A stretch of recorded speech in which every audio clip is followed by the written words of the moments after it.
Monday, January 13th, which means it's time for ink slinging.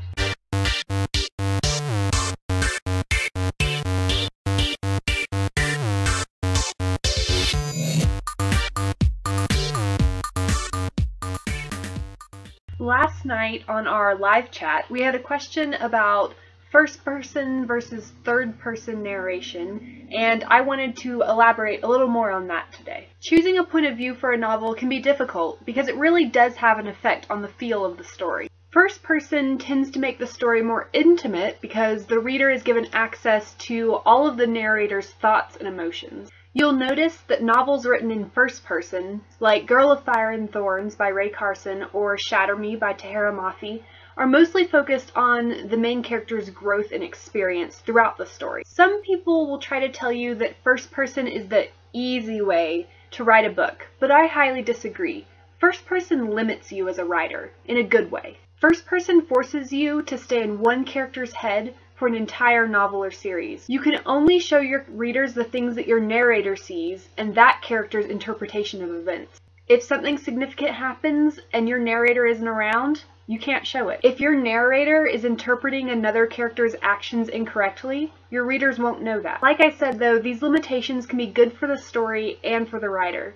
Forcing yourself to stay in the limits created by first-person narration will force you to be more creative in how you reveal the story to your readers. Think of how Suzanne Collins could only show us what was happening to Katniss, and what Katniss thought was going on. She couldn't show us Haymitch or President Snow's real intentions, only what Katniss thought they were. Then there's third person. While first person is great for creating an intimate, character-focused story, third person allows you to do more world building and tell stories on a larger scale. I personally like reading third person just a little bit more because the story spends less time in the character's head and more time moving the plot along and discovering the world. Of course, with third person, there's the question of how many characters you want to follow. The Harry Potter books, or Goose Girl by Shannon Hale, are examples of books that are in third person but only follow one character.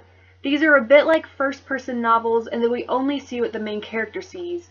The only difference is that we aren't constantly reading the character's thoughts. In this way, third person has the ability to be a little bit more objective than a first-person novel. But if you decide to follow more than one character, I suggest dividing by chapters. I read a lot of fiction pieces in my creative writing class last semester that tried to be omniscient and show us what all the characters were thinking and feeling all the time. Personally, I think this makes the story sloppy and confusing, unless you're really good at it. So choose your 2, 3, 4 characters that you want to follow, and write a chapter following each character. So you could have one chapter that follows character A, but then the next 2 chapters follow character B, and then after that you have a chapter following character C. Some great examples of books like this are Throne of Glass by Maas and the Seven Realms series by Cinda Williams Chima. This style of writing works really great in a series like Chima's because important events are happening in multiple locations throughout her fantasy world. In Maas's books, even though all the characters are in the same place, this style allows us to know more about the plot and learn some secrets that the main character might not know. Of course, these tips I've given you are just the norms. Feel free to break them. There's no rule that says a certain type of book has to be written in a particular point of view. Do what you feel is best for your story and your characters.